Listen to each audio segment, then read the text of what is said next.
powers, wickedness in the hearts of men. No love in this cold world. You could buy a friend with a piece of gold. Sisters, we need to support each other. Brothers, too much gun war, murdering each other. So much negative frequency. Got to protect my mind from this energy. Hide me in your arm, oh yeah. Protect me from my enemies. Jealous and bad mind people out to get me. Protect me from my enemies. Acquaintances plotting my downfall. Friends don't want to see me rise. Hide me in your arm, oh yeah. Protect me from my enemies. Running away from this system. I'm running away from Babylon. Running away from the hurt and the grudges. I'm running away to separate myself from this evil. But to separate myself to do the works of Jah. I'm running away. Running back to Mama Africa. Hide me in your arms, oh yeah. Protect me from my enemies. Jealous and bad mind people out to get me. Protect me from my enemies. Acquaintances plotting my downfall. Friends don't want to see me rise. Hide me in your arms, oh yeah. Protect me from my enemies.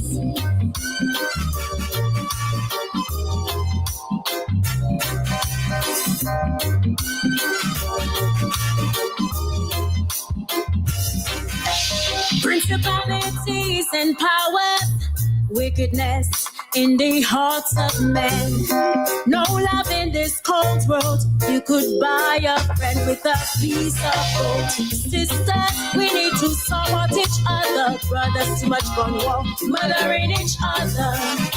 So much negative frequency. Got to protect my mind from this energy.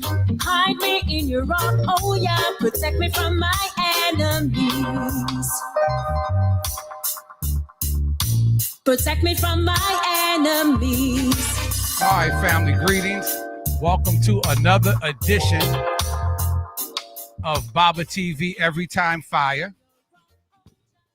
And it's my absolute privilege to be in the company of my elder, Baba Tehuti Sanebachor. And as you can see, the topic pretty much speaks for itself. I would just like to say, a few things. In the beginning, back when I was being taught, you couldn't even speak without checking with your elders first if you could speak before you even open up your mouth, and you definitely didn't get the last word, and you had to definitely ask, could you speak? We've kind of got lax with that, so I would like to remind us not to browbeat anybody down, but I have a responsibility coming up under the elders, and I know better. So that's all this is on me. So before I start, Brother Tehuti, may I have permission to speak, sir? Yes, you may, my brother. All right. Thank you very much. I'm not going to be long. I don't like to ramble too much. I get off the chain sometimes. I'm not going to act up today. This is a very serious topic today. This is something that is still going on. I want to try to prioritize a little bit my channel for those that are not acquainted. It is a Black First channel. And then everybody else. Shout out to my Nyabingi Rastafari who taught. I don't know what they teaching now, but the way I was taught by the Nyabingi order of Rastafari, that it was Black first and then everybody else. Now, some of our people say Black first and the hell with everybody else. I understand that too. Those are my people, and I have understanding, so I don't react emotionally at that, and I'm not that self-centered where I can't be empathetic enough to understand what my people are saying, the darker-skinned people of the world who have bore the brunt of racism, miseducation through religion, and it's still being taught by white folks and others through their techniques of miseducation. And we want to try to straighten a lot of that out today. You say, oh, Baba, that was then. No, because we haven't gotten the message. And so until we get the message, we have to teach by repetition. We have to teach by repetition today. And so I'm not going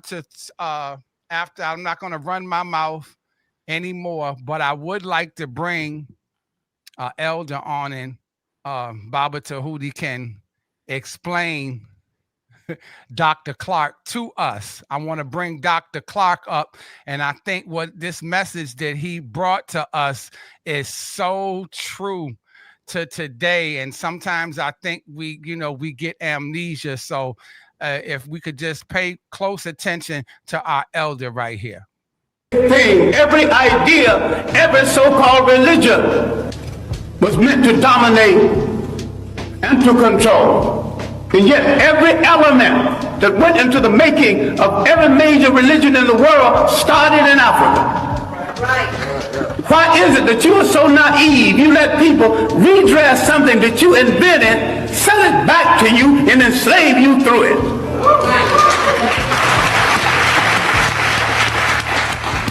I'm saying that all organized present religions are male chauvinist murder cults. And I say there is no exception. All of them are handmaidens of conquerors. All of them are religions of conquerors. Islam was the handmaiden of Arab imperialism. Christianity was the handmaiden of European imperialism. The Hebrew faith was the handmaiden of a concept called the chosen people. Now, if God is kind and God is merciful and God has no stepchildren, he won't choose one over the other. The Arabs used Islam to rationalize their slavery and their imperialism. The Europeans used Christianity to rationalize their slavery and imperialism. Who are you kidding about friends in the world? Damn it, if you want a friend, look in the mirror. No one has ever returned any favors to us. As a people, we have always been hospitable to strangers, mostly the wrong strangers. You have had no friends. When they discovered you, they began to prey on you. We have been under siege for over 3,000 years. We have always had and still have something that other people won't, think they can't do without, and don't care to pay for. Who has programmed our mind in assuming that we cannot run a nation and run it well? We were naive when we accepted their interpretation of something that we had all along. I'm not talking about burning churches. I'm not talking about getting rid of religions. Understand me well. I am saying that every single thing that touches your life, religious, socially, and politically, must be an instrument of your liberation, or you must throw it into the ash can of history. All right, Brother Tehuti, I'm all done, sir. If you could teach class for us today, and I am totally out the way, sir. Well, again, thank you, my brother. First of all, I want to thank you, and again, praise this instrument that you've created. Without the advent of going to college and getting a degree and using the internet and creating your own voice, and being able to talk to the rest of the world and bring messages and information to our people in this unique time, with this new technology.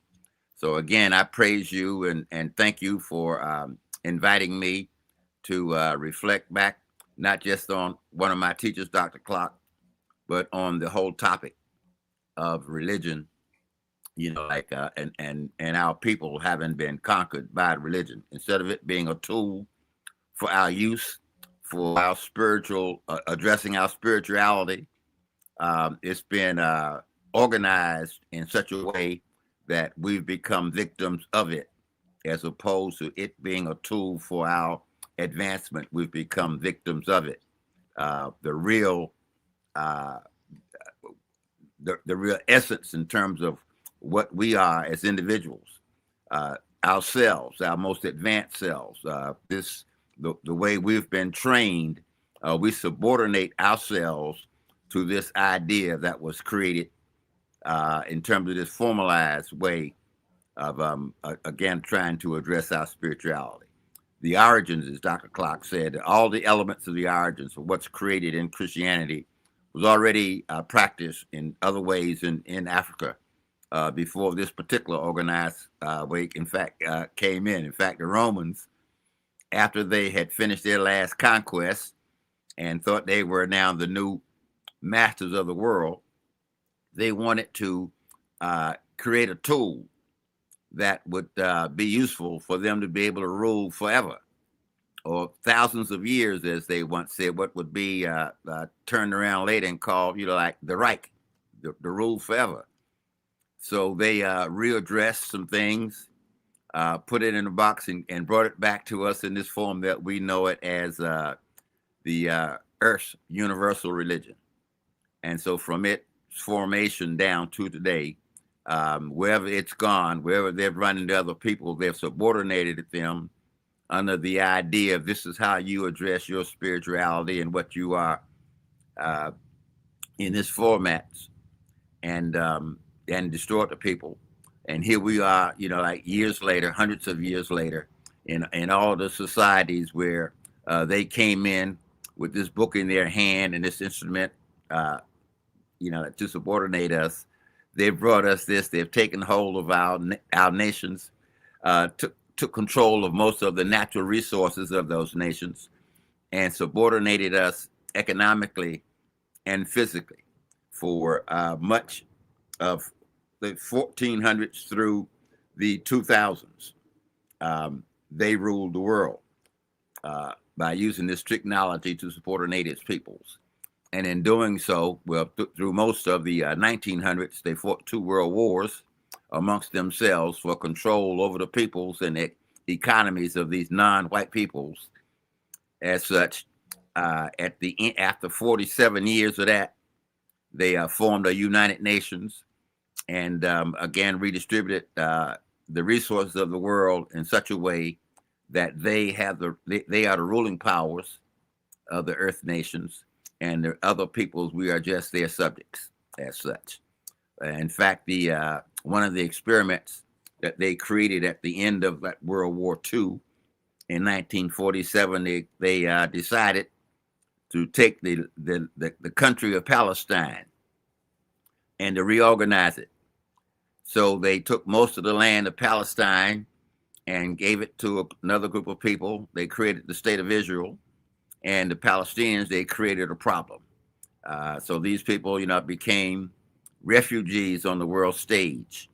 And just on this day, they are announcing that after a continuous conflict, they have come to another point where they can pause over the conflict that was created when these people from Europe were given this land there in what they call the Levant on the Mediterranean coast, and creating the state of Israel. So by formally creating the state of Israel, like I said, they made refugees of the Palestinian peoples. In 1947 until 2025, these people have been back and forth at each other's throats over the control of this land or the displacement of the people from this land, having nowhere else to go. So whatever they've come up with, again, it's in their interest. It's not in the interest of the Palestinian people, because after what would be 78 years of my lifetime, like this conflict has been going on. And after 78 years, they're at creating another pause point where the outward fighting will go down, and we'll see down the road what will come. But the so-called people of the state of Israel has already declared there will never be a Palestinian state or a Palestinian entity. So politically and in the philosophy of especially what they call the right-wing Israelites or Israelis, they want to see the Palestinian people disappear.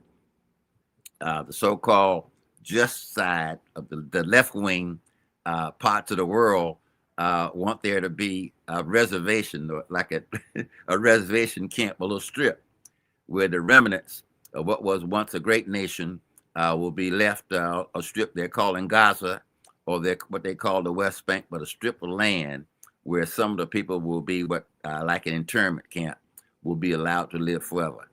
And this again is another form of what you can see, an end result of religion, not the actual belief in the heart of the people toward this entity, this divine entity that they're trying to address, but again the formal, organized, structured religious structures, be they Christian, be they Islamic, or be they Jewish. All of them have our way, as John Henry Clark said in that little strip there, of imposing their will on people. We end up becoming victims of it, or becoming conquered by it, or becoming slaves to it. That's how it has that's how it has turned itself, or has shown itself to be over hundreds and hundreds of years. I was reading an article earlier about one of the most successful resistance movements and to the conquest of the West, especially after World War II, when one bright leader decided to take his people and turn inward, take them through what was called re-education camps, got rid of everything Western, and had them reorganize themselves. And who were once a great people, having been subordinated by both the Japanese and the British, talking about the Chinese people. In 1947, their great leader Mao took them on a revolution to reorganize themselves. They were one of the poorest countries in the world in 1947, considered one of the most backwards countries in the world in 1947, and really the victims of Western and Japanese aggression and empire building up through 1947.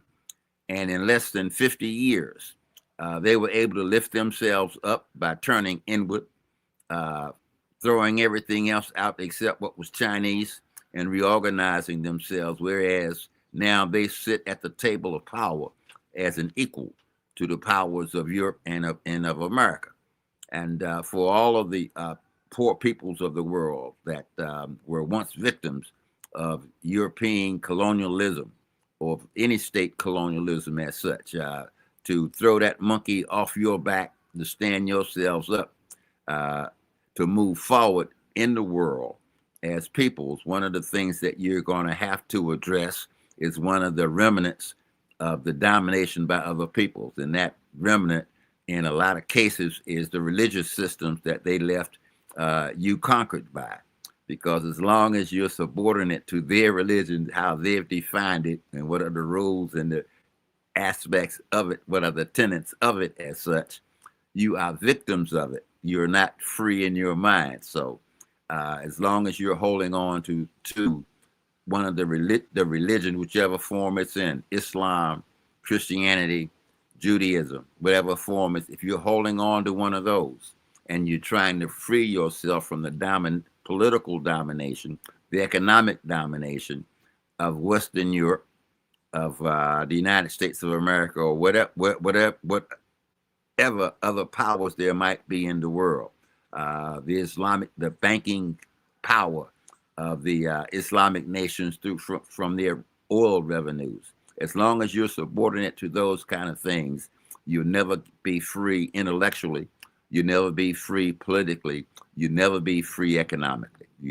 And one of the, what I call linchpins that's holding their strength over you is how they control your mind through the use of their primary tool that they've used from time immemorial, from the creation, as I said, going back to the Roman Empire's decision to stop using their soldiers to conquer the peoples of the world, but this philosophy they created through religion called Universal Church of the World. From that point forward, they have been controlled. The rebellion against the Universal Church by the Arabic and Arabic people was become the Islamic peoples of the world. I mean, this rebellion 300 years after it was established, and the creation of Islam. Again, the folks knew that the people who created the Western religion were wrong in that aspect, but subsequent to having even gotten loose from European colonialism at the end of World War II, because of the oil and those oil revenues. Look at those countries now. Look what Islam is doing now, and look what it's doing to you where you are. Look what it has done to you where you are. He's no longer you don't fight him as an enemy. You're very peaceful. Allah will make the change. No, you have to make the change in your mind. If you're down on your knee going to church 3 or 4 days a week, if you're going to mass, if you're still going through the tenets of the structures that was put in place to control you through that structure, then you are still a victim of being conquered by them. And that conquering, again, is controlling your politics, is controlling your economics, is controlling the social aspects of your life, it's controlling you. You're not controlling it. Again, the big mystery of the universe that humankind has addressed through time, the big mystery that space we fill with religious practices, that space we fill that our spiritual selves, we feel that spiritually. We continue to address those in a spiritual way, not in a formal way or a structured way of what religion. Understand the difference between a religion and a spiritual system. Your religion is the structure that empowers itself to control you. So John Henry Clark, Doc Ben, the great scholars of the what I call the African Senate thinking module that awoke itself in the late 60s through early 70s. You heard the term Afrocentrism. There's a great movement intellectually in the academy, in universities, when in fact, after the great struggles of the 60s, and we got a chance to lift ourselves from some of the political oppression that we had been suffering, where our minds were free enough to explore who and what we were all over the world. And here in the United States of America, in the Caribbean, and some of the West African institutions, this movement of looking at ourselves through our own eyes, through our own experiences, through our own history, what was called the Afrocentric movement. That's when that movement was born, of freedom that really overcame a lot of professors in the academy as such. Naim Akbar, Doc Ben, John Henry Clark, these men who were the giants, a lot of them in the middle of or close to the end of their careers, but who had left a great intellectual impact and influence on how we think about ourselves, who we are, how we address ourselves.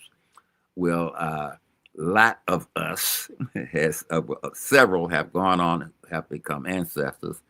A lot of us are at the end of our journeys, and we're looking back at the academy, some of us as such, and we don't see the same enthusiasm, the same drive that drove us through the course of the 70s and 80s and the 90s. We just don't see that enthusiasm on the campuses anymore, on the academic campuses anymore as such. And that has some of us worried as such. But knowing that the time moves on, education and ideas, like other things, they have their peaks and it has its valleys.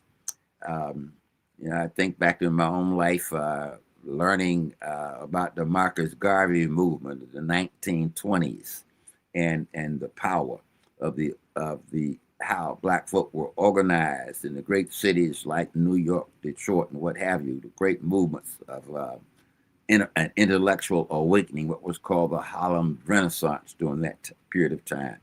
Then because of, some say, World War II and the dysfunction that engrossed the whole world during that time period. There was a dive away from that period.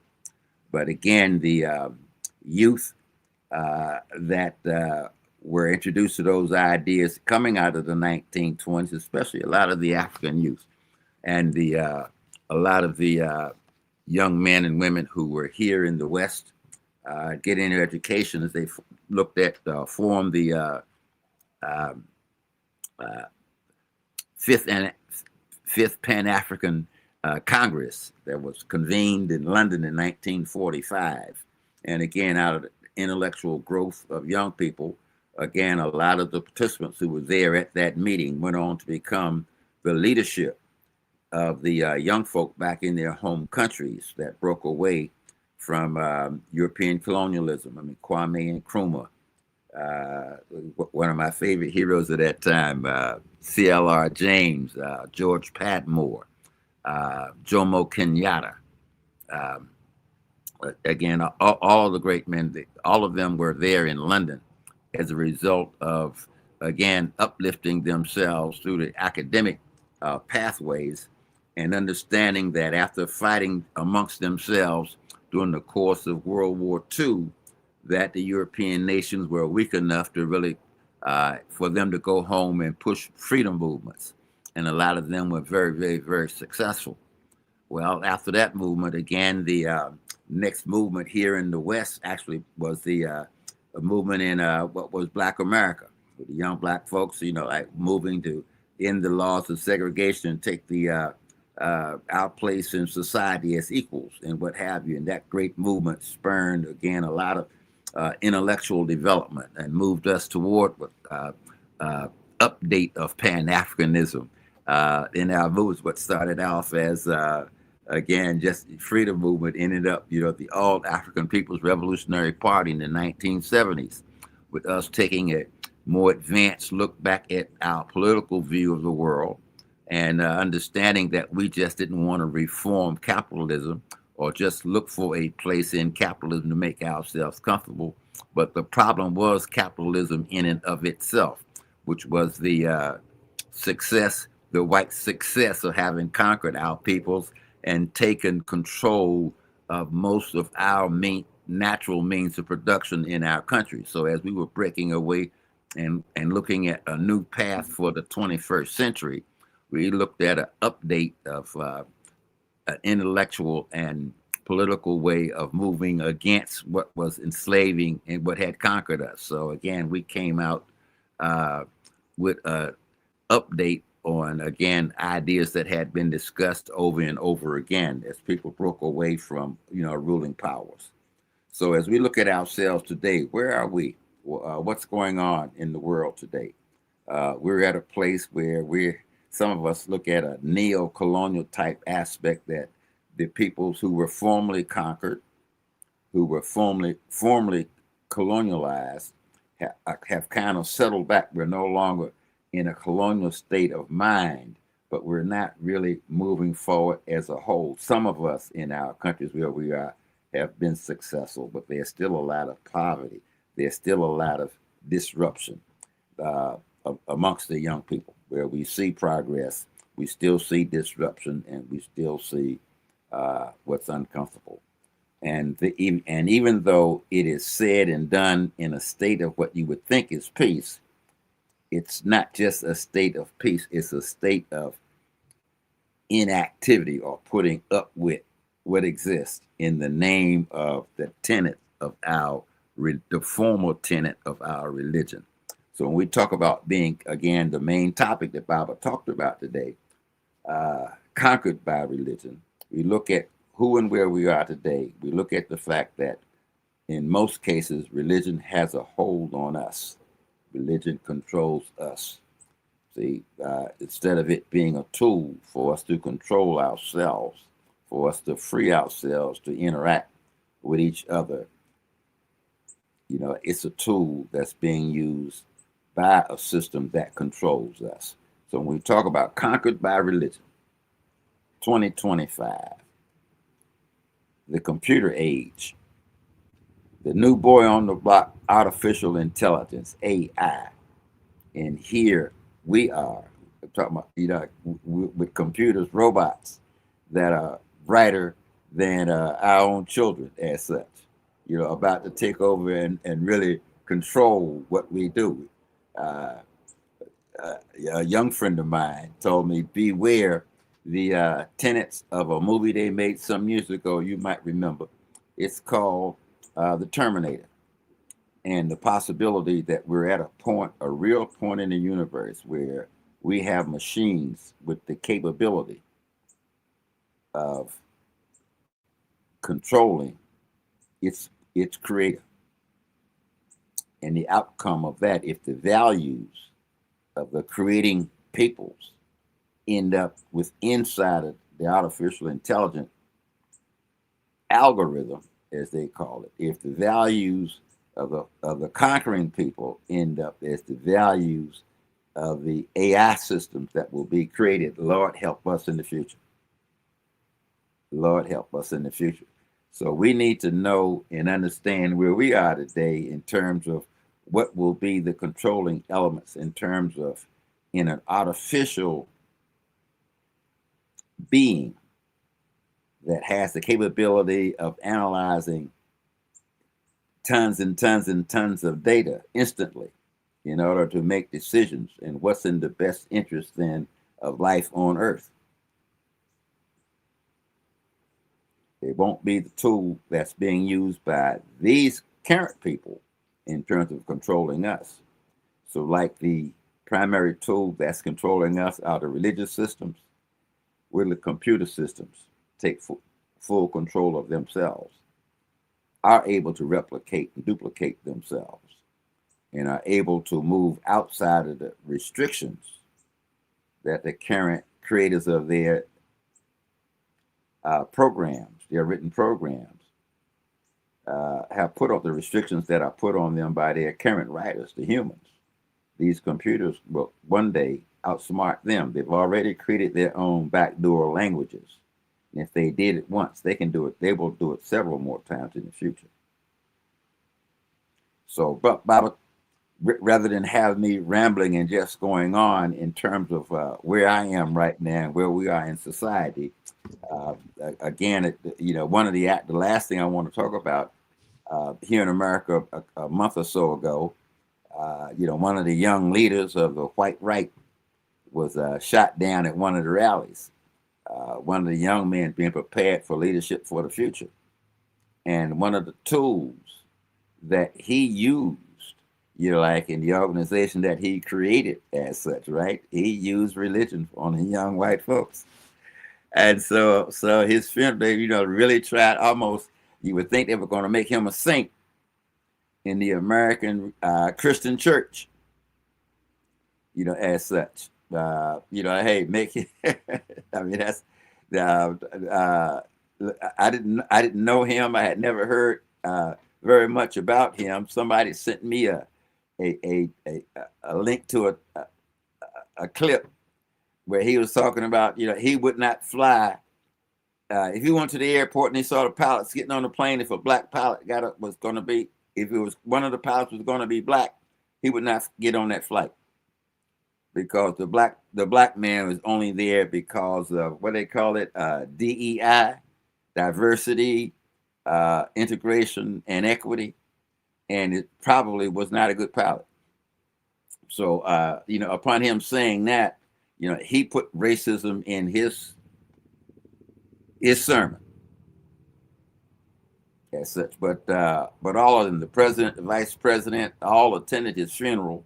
Everybody talked, oh, poor Charlie, what was it, Kirk. So this Captain Kirk, that they was preparing for the future, again, was shot down by one of the people that he was harassing in his lecture. So so they haven't convicted him yet, but they say they got the guy who did it. But that's kind of a state of where we are. Again, here's a guy who's spewing evil out of his mouth in a different kind of way. I mean, you go back to the late 1920s, 1930s in Germany after the Germans lost World War I, And here you got this young man spewing all this hatred out of his mouth in his own way, end up becoming the Führer. And here in America, you saw, again, the same kind of a thing being prepared, but in a different way by use of mouth and by use of, since the folks don't know what it is, it wasn't theirs. It didn't come out of their culture. So this religious thing that they want experience, they want Americans to have. Here they're making this guy spiritually, like a young leader for the future.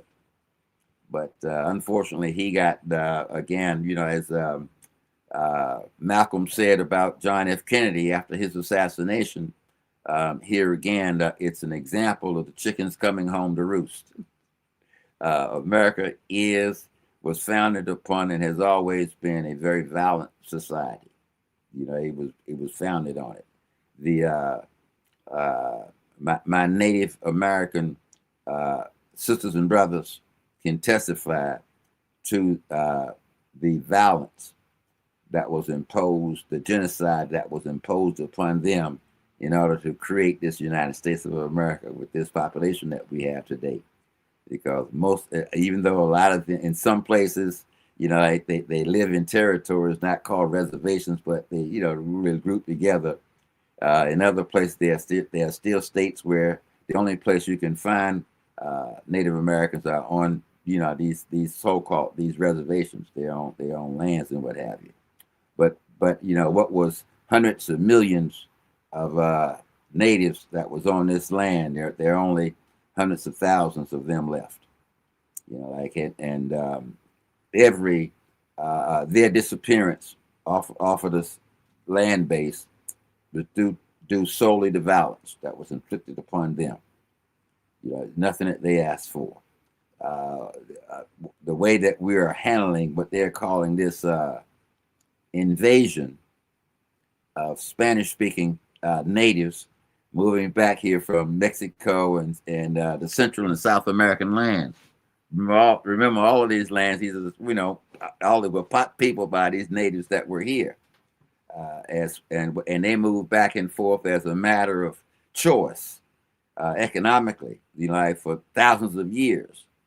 And these laws and restrictions that have been put in place, are things that, again, that's been done to them. And now, through the process of wanting power, they put a fear in the white American population and put a fear even in the non-white population. These people are going to take your jobs. These people are murderers. They bring in drugs and they're going to rape your women and what have you, right? All this fear to get these people out of here. And you see how nasty these people are. You talk about the American laws, but hey, talk about having people down on their knees, eating out of plates off the floor because their hands are cuffed behind their back. The humiliation that these people working for this ICE thing, this immigration police, the humiliation that they're putting these people through. How nasty can you be? And this is supposed to represent what's called the United States of America, the land of the home, the land of the brave, the home of the free, and all that crap. And then you see what they're doing to non-American citizens, as they're calling, as they're rounding them up. The fact that they are making mistakes and don't care, sending people to countries that's not their country of origin. In the name of the citizens of this country, these people are doing some very, very, very what they're calling non-behavioral patterns, not according to the propaganda that they put out through their movies or put out there in the world through their institutions, right? But this is one of the nastiest places on the globe right now, and these immigration police are proving it. They're so ashamed of what they're doing stuff with masks on. They don't want their neighbors to know it's them that's out here doing that kind of stuff. They don't want their kids to know that it's them. That's their daddies and some of their mothers out here enforcing this kind of behavior on non-United States citizens. This is some very low stuff that's being done in the name of the people of the United States of America. You're seeing it every day. And I keep telling people this is a new way. In fact, Donald Trump is sometimes very talkative and lets a lot of his plans out. But this is they're preemptively putting military people in place to head off what's going to be an attempt, for him to have a third term, to get even for the term he says that was stolen from him in 1920 by Joe Biden. So to get even for that, they're creating a thing for 2028 where he can have a third term. And if you already got your army pre-positioned in all of these cities, so you're going to cut off any chance for there to be any real riots that's going to come up for people to stop them for what they're planning to do. This is a very low down man, and he said he was going to get even. This whole administration, this term, is about retribution for him having lost what he said, having an election stolen away from him on the one hand, and having been prosecuted when he was the president, impeached twice, all right, for the wrongdoings that he did. So this guy is using every trick in the book that he can to get even with the country. He doesn't love this country. He's getting even with this inside of this country for the stuff that he says happened to him because of behavior that he exhibited during the first administration. First time in the history of the country, the president himself calls for the former FBI director, all right, to be indicted and put on trial. Going on right now. Everybody's eyes are wide open. But you watch him. He's pre-positioning troops. He brought all of his generals here to let them know, hey, they're under his command. And he expects, if he's going to have some training in American cities on how to put down urban insurrections, that's what he's calling using the troops to get around what's called a posse comitatus legislation. So he's bypassing all of that stuff. We have to be very, very, very careful. But it won't be too far away, 2028, when he puts all these new things in place. And we're going to see. He already said, we're going to see about 2028. He said, he said he didn't know anything about this thing called the 2025 plan. And now he just brought the guy that, to the White House to have a long discussion with him that created the 2025 plan, was his plan all along. So here's a guy that lies out of both sides of his mouth, straight into the camera. But he is going to take the American presidency and the American political system in directions that they've never seen before. So be real careful. Be real careful. He's going to do it.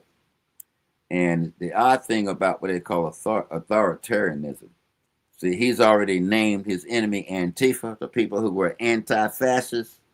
That's what Antifa stands for. So then if you anti him, you're Antifa. And so now Antifa has been declared a domestic terrorist organization. So if you're anti what he's doing and you're out in the street protesting, you're anti-fascist, they can have you arrested under anti-terrorism laws. Be very careful what this boy is doing. He hates what happened to him. He said he was going to get even. He straight up and did this. This is the retribution presidency, and you see it every day. They're calling it out, but he doesn't care. And right now, none of the other politicians have the balls to stand up, and stop what he's doing. And that's, again, a place where, if anything, America should be in fear. American citizens should be in fear. That they have a runaway train sitting in the White House called their president. The orange man is going to get even. So be on the lookout for a third term. Yeah, it's coming. Brother Tehuti, that was beautiful. And while we're on this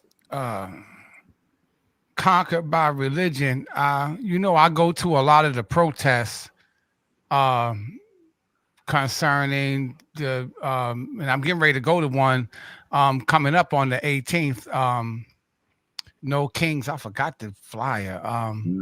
And I think it's a good thing, standing up what's going on with the Mexican family is wrong, and I think that we should be, that's a good thing that we protest. However, I do find that at the same time, while we talk about control by religion, that a lot of these, I know from DC, like the El Salvadorans, which is basically Mexican people, that a lot of them have the mentality of the oppressor. They have the belief system and the religion of the oppressor. I don't see them when we were being drugged and hung in the street. They don't come to, I just noticed that. That's what I find. And I think it's a good thing that we take the moral high ground. But sometimes I think that moral high ground that's in our spiritual system winds up being a noose behind over the neck of us trying to fight for their freedom, and it benefits others while we still stagnant and going backwards. If you could just explain that today, because I noticed that that's something that's prevalent. There are a lot of our people that say, we're taking the moral high as the original people. We don't like to see anybody mistreated, but I just can't, some of us would say, participate in that, knowing that they hate our guts. Now, I just want to say, Brother Tehuti remembers when I was working as a custodian in Arlington, Virginia, working with a bunch of El Salvadorians. And it's a good thing, it's a blessing and a cursing that I look like this oppressor, because I go on jobs and places, and growing up, I saw how racist and prejudiced, and they would expose certain things to me, not realizing who in the hell they dealing with or who they talking to. And that's fine. That's cool. So, but my point is, so you can't tell me that they don't have a real race problem. And we know that it started as I was taught, the Caucasian. He instituted down there his religious system, his colorism that was instituted in this their system there in Mexico, then their social system, their economic system, their religious system, and it exploited and imposed on people of color. And one of the contradictions today is white skin male supremacy. So while I support the protests, I will continue to go to the protests. I'm the son of the original man and woman. We are sensitive to everybody that suffered, even people that doesn't appear as though they give a damn about us and are so hateful. The Mexican people are so hateful, and to use our own spiritual system against us, like we should always take the moral high ground. Go teach them that. Go to white folks and teach them how to treat other human beings right. Don't always go to the people that it seems like everybody got their foot on. The most gifted people on the planet, that black man and woman. No, it's no wonder that everybody you the best. You the best inventors. And while Charlie Kirk says that about he didn't want no black pilot, well, most of the inventions in America, Charlie, everything, the phone you talk on, everything was invented by a black man. Your people didn't invent much. They didn't invent much. So if you could just, Brother Tehuti, talk to the racism that's still prevalent in other groups towards the black man and woman today, but we still reach for everybody else. Okay. Okay. Yeah, that's the thing that we've had to deal with throughout our whole history and interacting with a lot of other peoples once the European got himself involved. So let's go back and look at this historically. By being the most oppressed and on the bottom of the world's populations in terms of how people were treated as such. As we developed our mechanisms and fought back, and fighting in our struggles, knowing that, we're knowing that as I hate to use the term, but they say, a rising tide lifts all boats.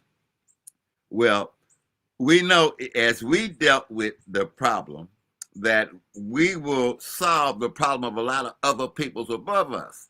But part of the conquering strategy of conquering the world's people, see, is divide and conquer, as they say, keep everything separate.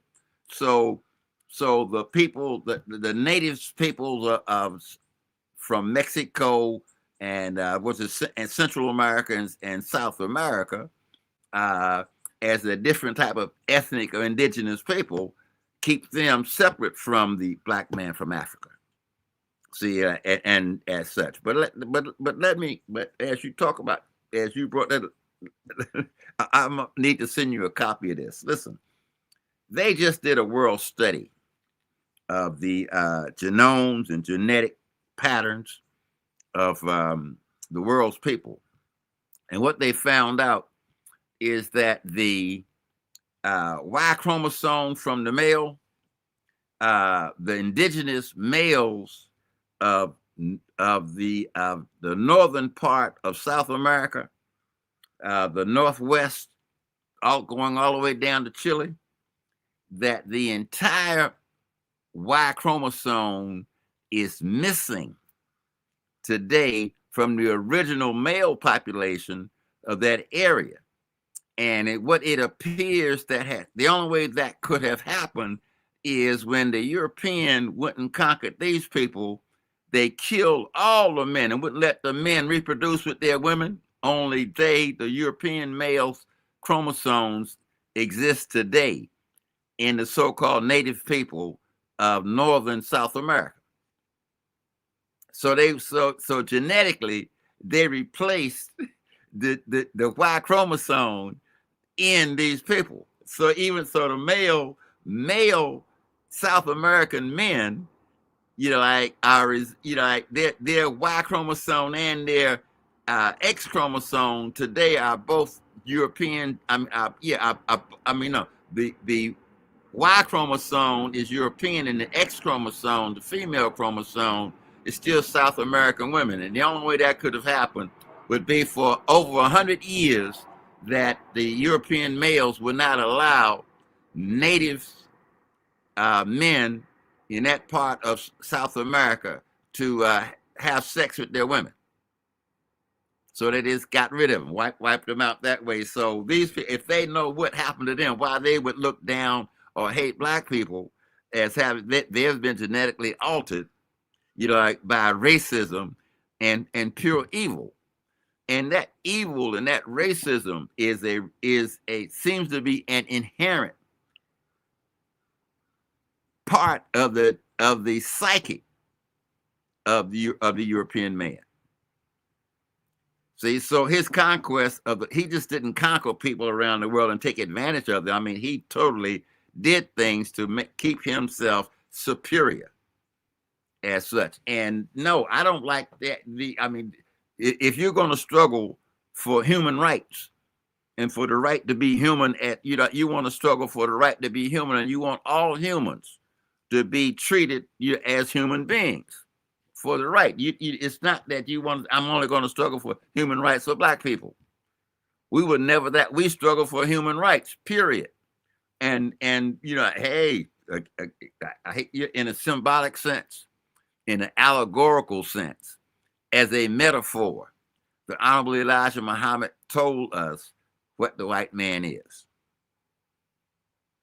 And if you understand that as an allegory, as a metaphor in the concept of behavior, in terms of good human behavior, rising up, like to become fully God-like ourselves, like from having once been animals, trying to rise up the scale and become totally human in aspect until we treat everything as if it's a divine, it's a creation of the divine itself. And we treat everything created by the divine in the correct way. That is not what the European male is. Again, he was correctly called the devil. And you understand, in an allegorical sense, in terms of, hey, we're striving for one thing and he's striving for the other. The tension between good and evil. We the good part of the tension. He's the evil part of the tension. That's our dialectical opposite being. And this struggle about good and evil, we might as well put it in color. In terms of what we are about. So the fact that we're going to struggle for human rights for everybody. Anybody that's struggling against human rights, they don't want to struggle for themselves. They're the ones that's wrong. So I look at my brother from South America. I look at my brother from Mexico and say, you don't understand your own history and what happened to you. We didn't do that to you. He did that to you. So why is it that you want to treat me in an evil way? But the pain that he's suffering from his own conquest by the European, his pain is so bad and so deep. See, he reaches out at anything that doesn't look just like him. So he looks at me as if I'm his enemy. That's part of the problem, the evil and the pain that a lot of these other ethnic minorities are suffering. We didn't heap the pain on. We didn't do to them what has them in their condition. But because of that pain, it's a thing. It's like the being in the military. These people have their own type of post-traumatic stress disorder from having been traumatized by the European society, by being traumatized, by having had a religion forced on them, by having had behavior forced on them for hundreds of years by this man. And so he's angry and he's in a state of mental trauma from his experience. And so he looks at me not being him as a potential enemy. I'm not your enemy. Look at me and my behavior. I'm struggling totally for what's right for human beings. And I look at you as a human being. So I'm out at the event on the weekend on your behalf. The fact that they are treating you like a lower than a human being out in the street as they are arresting you, sneaking up on you, tying your children's hands behind their backs, with these plastic ties and doing all this stuff. I'm going to speak out against that behavior, against you, against everybody in that this European would do that too. See, so I'm going to speak out against that, but you won't speak out on my behalf. I understand that. That's because of the trauma that you're suffering. But I'm a higher man than you. I'm a bigger man than you. I'm going to speak on your behalf because I understand what's actually at stake. The earth is at stake. It's what kind of beings are we going to be? Are we always going to be at each other's throats because we're different from each other? We have different origins, that we're not the exact same subtle species of human beings, so we're going to be at each other's throats forever? Is that what the Earth's planet is all about? Or are we going to reach a point, where we're going to look at the fact that, hey, out here in the billions of planets, is out here in the universe and what have you, no one wants, the behavior that we're exhibiting on this earth. They don't want that brought anywhere else in the universe.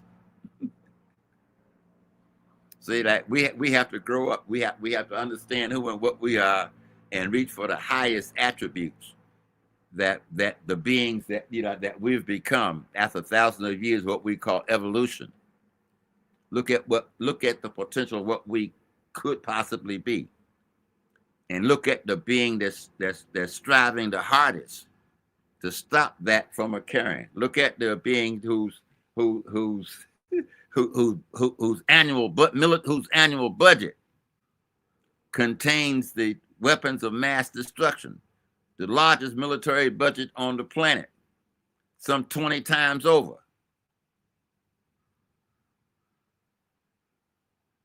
Whose attitude is is destructive energy against other human beings. all of the money that's dedicated to that. It got just months ago, no longer wants to be known as the Secretary of Defense, who wants to be known as the Secretary of War. What kind of person are we talking about? Somebody who's seen too many John Wayne movies? Somebody who wants to be a character, like in a Bible, in a movie about biblical times? He wants to be the Roman general. He wants to be the Secretary of War. Thinks he's Augustus Caesar, who wants to outdo the reputation of his uncle Julius Caesar, who wants to be the Secretary of War.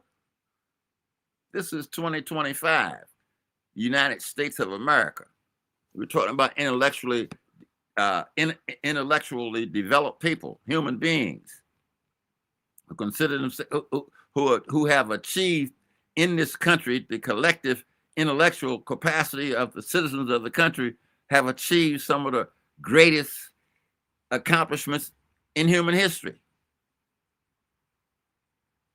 And this guy wants to be the Secretary of War? What kind of mentality is that? What is he thinking about inside of his head? The Secretary of War. Yeah. And they're putting an ad on TV. I'll give you a $50,000 bonus if you come join ICE. We need more people to come round up these aliens. Good grief. I'm sorry. I understand how sometimes, you can get emotionally involved in terms of how you present your information. But we're living in tenuous times right now. The times are not the best for the citizens of the United States of America. And here again, I mean, with these tools, here with the internet, the fact, the podcast and the various things that we can do today, you would think that we as citizens would be so much further down the road of development and civilization. Once we got rid of what we call the segregation problem in America. The fact, I mean, hey, oh, man. You would say, hey, again, we're talking to a friend of mine, ran into a brother that went to T.C. Williams High School in Alexandria, Virginia. And, they made the movie about T.C. Williams called what, Remember the Titans? I don't know if you remember that movie or not, but anyway, the movie, again, is about in Virginia, back in the days of segregation, there was one black high school in Alexandria, Virginia, called Parker Gray, and there were 3 white high schools in Alexandria. So same thing in Alton County, one black high school, Hoffman Boston, and 3 white high schools. So they decided to answer their problem in segregation. They closed the black high school, Parker Gray, and sent and closed the George Washington High School, I believe was the name. They closed 2 white high schools, 1 black high school, and they made them all go to this one brand new school, T.C. Williams. And it just so happens that T.C. Williams, that year, they integrated T.C. Williams. They had to integrate the athletic program. And so the story is about, get a black football coach and the fact that they end up winning the state championship. It's a nice story, but I had to remind them, well, next door in Alton County, where I was, they didn't start their football program until the 1960-61 school year. And in the 61-62 school year, their second year, the football team was unbeaten, untied, and unscored on. Had a perfect year. But it was the all black high school, right? And so when they closed the black high school, they wouldn't allow the black football coach to coach. They sent him to a white school, but they wouldn't allow the football coach to coach it, on the white football team. And here 2 years earlier, he had a football team who had, was unbeaten. Nobody scored on them, right? They was unbeaten, untied, unscored on, had a perfect football a year. But that was Northern Virginia, and the nature of Northern Virginia doing segregation, and as it moved into integration as such. So though he had a good though it was a good movie made about his high school and what they did, just between the two of us, I still think that my high school had the better record because we were unbeaten, untied, unscored on, but no movie was made about us, as such. So there were things in segregation that it wasn't all bad, and there were many, many, many examples of how, in many circumstances, like the brother, like the brothers who flew in World War II, the all black squadron, the Red Tails, the Tuskegee Airmen, was the better, one of the best flying groups in all of World War II. They never lost a bomber on a mission. They protect, everybody they went out protecting, they brought back, protecting them as such, right? And it really took until our age, like again, it took to the 1980s, excuse me, late in our lives to find out the true story of the Tuskegee Airmen. But people should know that what is divine, you can often find out, if you really open your eyes. You can see where perfection is. You can see where the good actually is. And no matter what other people might do, because they're doing some stupid negative stuff, won't stop me from going out and protesting on behalf of what is evil. See, the evil that's happening to them today, if I don't protest against it, I know what's coming tomorrow.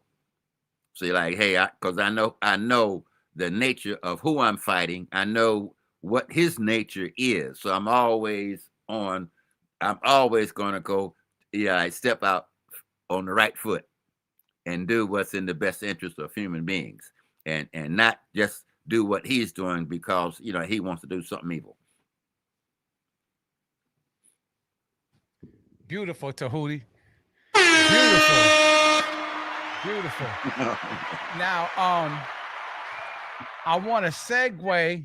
It's beautiful. I'm so happy that you talked about Arlington and Alexandria, because I want to talk about a place that when I moved out into Arlington, I'm always trying to find where black folks are, where my people are. You get in where you fit in. Okay. And so I found this neighborhood called Green Valley. And Green Valley happens to be the neighborhood that my beloved elder, our elder here, Baba Tehuti Sanebachur, is from. I would like to play, because he talked about our struggle and black people's struggle there in particular in Virginia under segregation. And I would just like to play a little video on with this Black Green Valley here. I'd like you to meet Dr. Leonard Muse. The 92-year-old pharmacist owns and operates Green Valley Pharmacy in Arlington, Virginia, just outside of Washington, D.C.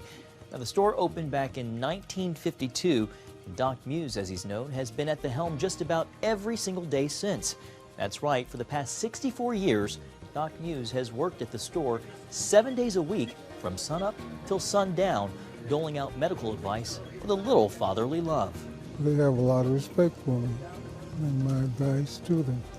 I've tried to get a lot of them to go to school. A lot of them went on to school, got an education, and I feel proud about that. They come back and tell me how they thank me for being that part of them. When Doc Muse started his career, Jim Crow laws were the rule of the land. Blacks had to enter through the back door of stores. Still, white pharmacists in the area offered him their support. When I opened the store, all the pharmacists, white pharmacists, told us if you need anything, come to me and we'll help you. Any drug that you need, you come and get it. There was People Drugstore at the time and Drug Fair when I came. All of them have gone since. You're still here? I'm still here. But things weren't all roses and sunshine. When I came here, I had time with these youngsters, and asked the police to help me. They told me, no, we can't put a policeman down there to help you. But I tell you, you make friends with those people, and you'll get along with them well. And at the same time, they turned around and used my friendship with the people against me, saying that I was in cahoots with them, that I was doing the drugs, that's the police department. But the other people knew better, like the churches and different organizations who tried to help. Doc Muse isn't bitter. He's thankful for God's unchanging hand. Well, I know that he's helped me because some of the things that I went through, he had to help me. Doc Muse, a living legend. For more on Dr. Leonard Muse and other notables in Black history, be sure to check out cbnnews.com. I'm John Jessup with this Black History Moment. Oh man, thanks. You something else, Baba. Baba, every time fire. That was man. That's what I'm reminiscing, man. Yeah, spent a many a day there in the drugstore, right at the corner of 24th and Sheridan Road. Yeah, I remember when I went in there, I was like, this is a black pharmacy. Mhm. This black man, he's providing the service, but the origins, right? Correct me if I'm wrong, of that is that black folks couldn't really go to white pharmacies back then. And so, like you used to always teach, need is the mother of invention. And I used to go in there, he served milkshakes and everything in there. If you could just go ahead and just break that down for us a little bit. Yeah. Well, yeah, Green Valley, Alton County. That's it. When you cross the Potomac River, moving south out of Washington, D.C., you enter into Alton County. In fact, what's called the National Airport and the Pentagon are both in Arlington County. So that's where it's located. I grew up several blocks from the drugstore itself. And Arlington was fully segregated society as such. Sheridan was in walking distance from where Doc's drugstore. And there were a couple of stores you could go in and purchase some things and walk out. But Arlington was a real example of being south of the Mason-Dixon line, and that's the way it was. When Doc Muse opened up the drugstore, I was still, I guess he said 1952, so I was 8 years old. I remember, I hate it. It was a big thing having a drugstore open up down the street. And one of the good things about the drugstore at that time, it had a soda bottle, a soda bar and a grill. So, he sold, both milkshakes and all kind of ice cream and what have you. Plus, cheeseburgers, hot dogs, what have you. You had a little grill. You had a little grill behind the counter. And so we would go down there, he had a jukebox. We could dance over there in the corner, eat a hot dog, drink a milkshake, and what have you. But all the, I didn't understand everything that was going on. And it was a time when a lot of the guys that was down and about, especially after the Korean War, guys started coming home in 53, 54, 55 from the Army and Navy that had gone in because of the Korean War. And several of those guys started using, heroin, so you start seeing that behavior down there. And a lot of guys was accusing Doc of selling them the heroin, but he definitely wasn't doing that. But he was accused of that to some degree. You talk about when you're really poor and don't know the circumstances of what's Jim Crow or the law of segregation, what it was, what it really meant, right? We were young folk having fun growing up, doing our thing, and didn't really understand, segregation to that degree. But we just knew there was the black neighborhood, there was the white section, there was the black section. Stay in the black section and you're all right. Don't go through the white section. as such. That was the law during that time. But that whole strip, there was Doc's drugstore.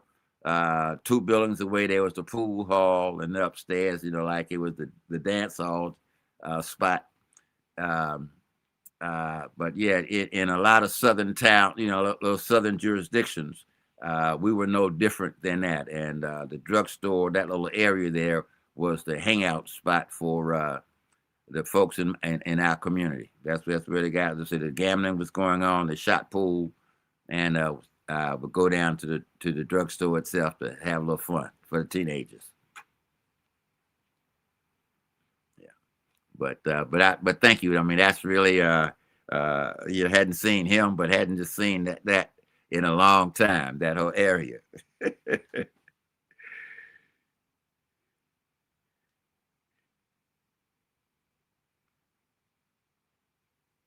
Okay, you on mute. You on mute to me. Yeah, that's Okay. not even really down south. Sorry, excuse me. And do you hear the struggles that went on there in Green Valley in the Mid-Atlantic region, right outside Washington, D.C.? And this is for you white people. And so while we say that we're up, should be a long way from that today. Remember, white folks, you practiced this for hundreds of years. And I would like for you to just hear this message real quick. No reason in the world for us to believe that European Americans will ever educate our children correctly. Ain't no reason in the world. I mean, why would you believe that? What would give you the idea that you could ever convince these people to educate your children right?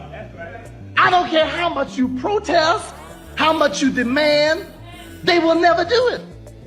What they will end up doing is getting some white folks to teach them Afrocentric orientations.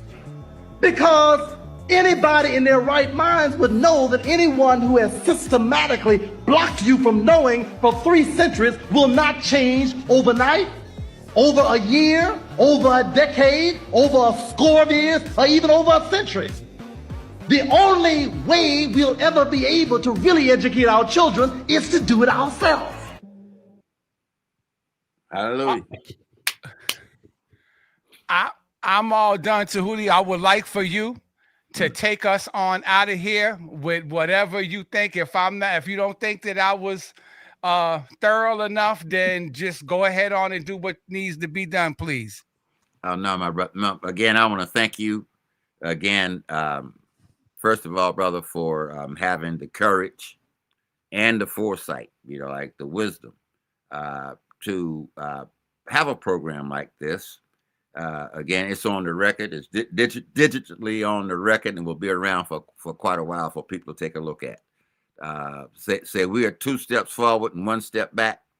That dance we're doing, with white America here, but people know, and we tried to make this clear coming out of the 60s in terms of how what we were teaching the students, is that understand who and what we are, that we're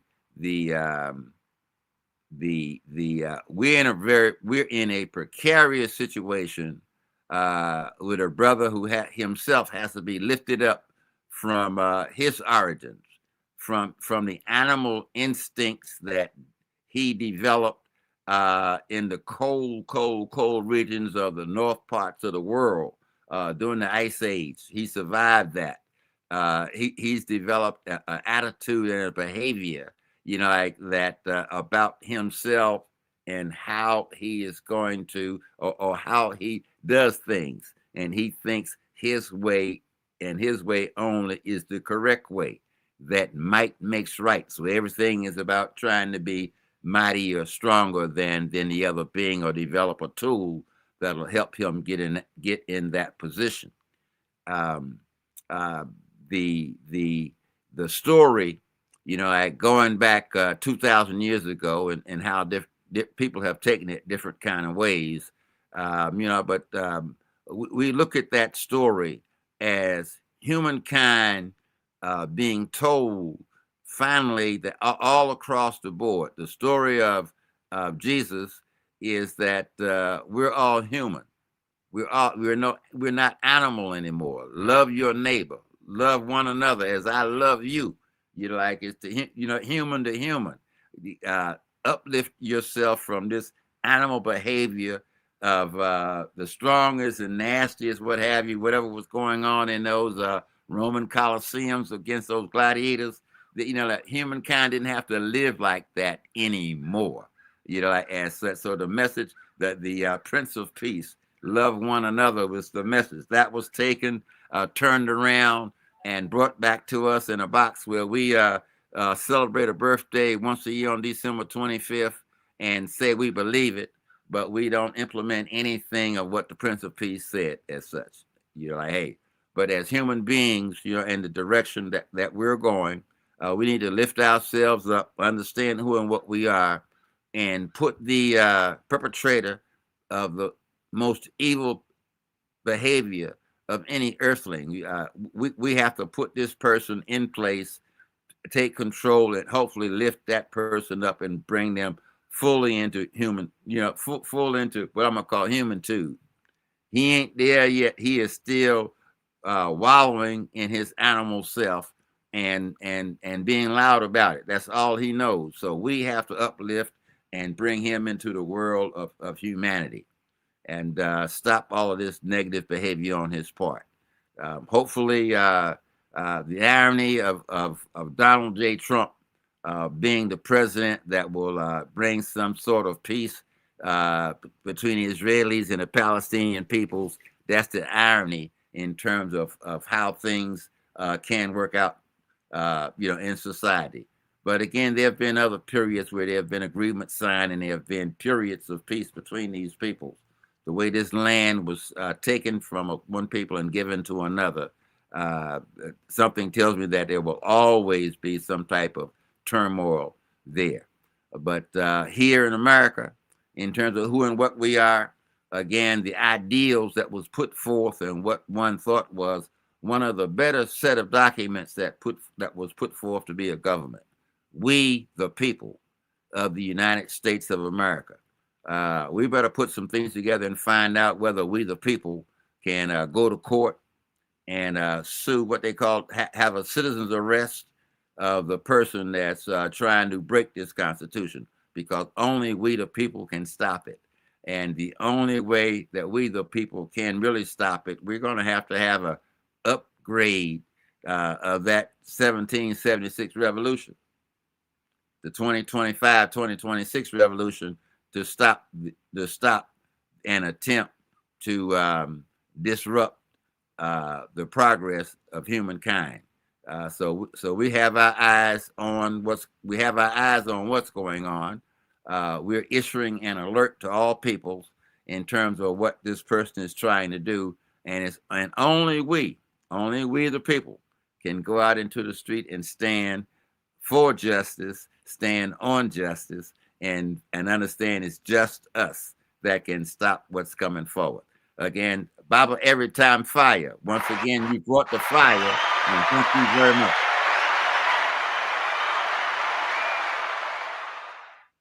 And Brother Tehuti, before we go, I don't know if you saw the video when I was on Westcott Street and a little young European dude by the name of Caleb came up on me and said, Yes, yo, Brother Tehuti. And I said, yeah, what about Brother Tehuti? He said, man, I respect his knowledge and information on the Prince Hall, Freemasons. I guess he's a part of a French lodge somewhere in New York City.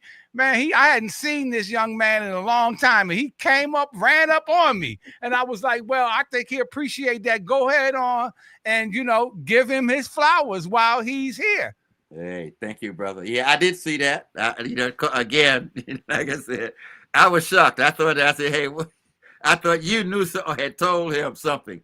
But no, he just let it be known that he's seen me on Baba TV. Yes, sir. Yes, all right. Sir. Well, I'd like to thank you, Elder, and please don't let this be the last time. I'll probably be down in D.C. shortly. I got to come see Rafu. I got to come see Rafu and the family. And to all of you who support Baba TV and have been watching Baba TV for so long, thank you so much. Shout out to the Bamboo King. Shout out to his family. Shout out to Brother Sarnetta, Red Pill and Blue Pill.